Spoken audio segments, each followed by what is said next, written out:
जय हिंद। नमस्कार दोस्तों। तो आज के इस वीडियो में गुलाम वंश के प्रसिद्ध और महान शासक इल्तुतमिश के बारे में बताने वाला हूं। उससे पहले मैं कुतुबुद्दीन ऐबक की वीडियो बना चुका हूं, तो अगर आप उस वीडियो को नहीं देखे होंगे तो लिंक डिस्क्रिप्शन में देखने को मिल जाएगा, वहां से वीडियो को देख सकते हैं। और जैसा कि आप सभी को मालूम होगा कि मैं 4 वीडियो बना रहा हूं जो कि गुलाम वंश के 4 महान शासक के बारे में बनाऊंगा। तो पहला वीडियो बना चुका हूं जो कि कुतुबुद्दीन ऐबक के बारे में है, और जो पार्ट 2 है यह वीडियो है इल्तुतमिश के बारे में, और तीसरा पार्ट रहने वाला है रजिया सुल्तान के बारे में, वही चौथा पार्ट रहने वाला है गयासुद्दीन बलबन के बारे में। तो ये 4 महान शासक होते हैं जहां से क्वेश्चंस अक्सर पूछे जाते हैं। तो आज के इस वीडियो में मैं आपको इल्तुतमिश के बारे में बताऊंगा। तो सबसे पहले सवाल उठता है कि आखिर इल्तुतमिश कौन था, आखिर इल्तुतमिश कौन था। तो आपको बता दूं कि जो इल्तुतमिश रहता है वह कुतुबुद्दीन ऐबक का गुलाम रहता है।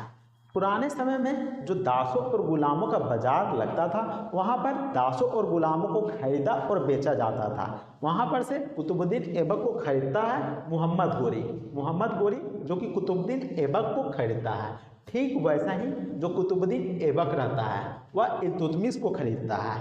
तो ऐसे में जो कुतुबुद्दीन ऐबक का गुलाम कौन हो जाएगा, तो इल्तुतमिश हो जाएगा, क्योंकि जो कुतुबुद्दीन ऐबक रहता है वह इल्तुतमिश को खरीद लेता है, गुलाम के रूप में खरीदता है। तो ऐसे में जो इल्तुतमिश रहता है वह कुतुबुद्दीन ऐबक का गुलाम बन जाता है। और आपको बता दूं कि जो इल्तुतमिश रहता है उसको गुलाम का गुलाम भी कहा जाता है। आखिर इल्तुतमिश को गुलाम का गुलाम क्यों कहा जाता है, तो यहाँ पर जो कुतुबुद्दीन ऐबक जो कि एक गुलाम रहता है, तो किसका गुलाम रहता है, तो मोहम्मद गोरी का गुलाम रहता है। और जो यहाँ पर कुतुबुद्दीन ऐबक जो कि गुलाम तो हो गया किसका, तो मोहम्मद गोरी का। ठीक वैसा ही जो इल्तुतमिश रहता है वह भी गुलाम है, तो किसका गुलाम है, तो वह कुतुबुद्दीन ऐबक का गुलाम है। तो यह मोहम्मद गोरी का गुलाम हो गया जो कुतुबुद्दीन ऐबक, और इल्तुतमिश जो कि कुतुबुद्दीन ऐबक का गुलाम हो गया। तो ऐसे में जो पहला गुलाम हो गया वह कुतुबुद्दीन ऐबक खुद हो गया, और दूसरा गुलाम कौन हुआ, तो वह इल्तुतमिश हुआ। तो ऐसे में जो गुलाम का गुलाम कौन हो गया, तो इल्तुतमिश हो गया। अगर क्वेश्चन में पूछा जाता है कि गुलाम का गुलाम किसको कहते हैं, तो हम इल्तुतमिश को कहते हैं। तो आपको ध्यान में रखना है कि इल्तुतमिश कौन रहता है, तो इल्तुतमिश कुतुबुद्दीन ऐबक का गुलाम रहता है। इसके अलावा बता दूं कि जो इल्तुतमिश रहता है वह कुतुबुद्दीन ऐबक का दामाद भी रहता है। यानी कि जो कुतुबुद्दीन ऐबक का दामाद इल्तुतमिश रहता है वह क्या करता है, तो वह कुतुबुद्दीन ऐबक की बेटी से शादी कर लेता है, विवाह कर लेता है। तो ऐसे में कुतुबुद्दीन ऐबक का दामाद बन जाता है। जो इल्तुतमिश रहता है वह कुतुबुद्दीन ऐबक की बेटी से विवाह कर लेता है, और कुतुबुद्दीन ऐबक का दामाद भी बन जाता है और गुलाम भी रहता है। तो आपको ध्यान में रखना है। इसके अलावा जो इल्तुतमिश रहता है वह इल्बारी वंश से बिलोंग करता है, इल्बारी वंश से संबंधित रखता है। आखिर इल्बारी वंश से संबंधित कैसे रहता है, तो आपको बता दूं कि जो इल्तुतमिश के माता पिता रहते हैं, जो इल्तुतमिश के माता पिता रहते हैं वह इल्बारी कबीले के तुर्क रहते हैं। इल्बारी कबीला हुआ करता था, उसके तुर्क रहते थे, तो उसी से यहाँ पर इल्बारी वंश आया है। जो इल्तुतमिश रहता है वह इल्बारी वंश से संबंधित रखता है। तो आपको ध्यान में रखना है। और आपको बता दूं कि जो कुतुबुद्दीन ऐबक रहता है वह राजधानी किसको बनाता है, तो वह राजधानी लाहौर को बनाता है, लाहौर को बना देता है। लेकिन जो इल्तुतमिश क्या करता है, वह लाहौर को राजधानी से हटा देता है और राजधानी दिल्ली बना देता है। तो इल्तुतमिश के द्वारा राजधानी किसको बनाया जाता है, तो दिल्ली को बनाया जाता है, और वहीं से राजपाट को संभाला जाता है, शासन व्यवस्था को देखा जाता है, दिल्ली से देखा जाता है। तो आपको ध्यान में रखना है कि जो इल्तुतमिश रहता है वह राजधानी किसको बनाता है, तो दिल्ली को बनाता है। और यही कारण से दिल्ली सल्तनत का जो वास्तविक संस्थापक है उसको इल्तुतमिश को कहा गया है। जो दिल्ली सल्तनत का वास्तविक संस्थापक किसको कहा गया है, तो इल्तुतमिश को कहा गया है। आखिर क्यों, तो आखिर इसलिए क्योंकि जो वास्तविक यहाँ पर राजधानी जो बनता है दिल्ली जो कि राजधानी बनाया जाता है, इसी कारण इसको यहाँ पर दिल्ली का वास्तविक संस्थापक कहा गया है। क्योंकि पहली बार जो राजधानी बनाता है दिल्ली वह इल्तुतमिश बनाता है। तो ऐसे में वास्तविक संस्थापक इल्तुतमिश को ही कहा गया है। तो आपको इन पॉइंट्स को ध्यान में रखना है। इसके बाद देख सकते हैं जो इल्तुतमिश रहता है वह मंगोल आक्रमण से बचाता है। जो इल्तुतमिश रहता है वह मंगोल आक्रमण से भी बचाता है। आखिर कैसे, तो यहाँ पर एक व्यक्ति रहता है, उसका नाम रहता है Genghis Khan. Genghis Khan, Genghis Khan तो आपको ध्यान में रखना है। और जो चंगेज खान रहता है वह जलालुद्दीन मांगबरनी, जलालुद्दीन मांगबरनी, जलालुद्दीन मांगबरनी।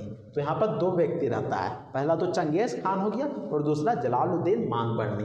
तो यहाँ पर जो चंगेज खान रहता है वह जलालुद्दीन मांगबरनी का पीछा करता रहता है, और पीछा करते करते यहाँ पर जो जलालुद्दीन मांगबरनी रहता है वह क्या करता है, तो वह दिल्ली सल्तनत में घुस जाता है, दिल्ली में घुस जाता है और इल्तुतमिश को कहता है कि आप मुझे शरण दे दीजिए। लेकिन जब इल्तुतमिश पूछता है जलालुद्दीन मांगबरनी से कि तुम्हारा पीछा कौन कर रहा है, तो यहाँ पर जो जलालुद्दीन मांगबरनी रहता है वह चंगेज खान का नाम बता देता है। तो ऐसे में जो इल्तुतमिश रहता है वह चंगेज खान का नाम सुनते ही वह डर जाता है, क्योंकि जो चंगेज खान रहता है वह सबसे ज़्यादा क्रूर शासक रहता है, बहुत ही भयानक टाइप से हत्या करवा देता है या फिर बहुत ही भयानक टाइप से लोगों को मारता है। तो ऐसे में जो चंगेज खान रहता है उससे सभी शासक डरते थे, सभी शासक डरते थे। तो उनमें से इल्तुतमिश भी डर जाता है और इल्तुतमिश डर के मारे चंगेज खान का यहाँ पर डर के मारे जलालुद्दीन मांगबरनी को शरण नहीं देता है और कह देता है कि हम तुम्हारी मदद नहीं कर सकते हैं। तो ऐसे में चंगेज खान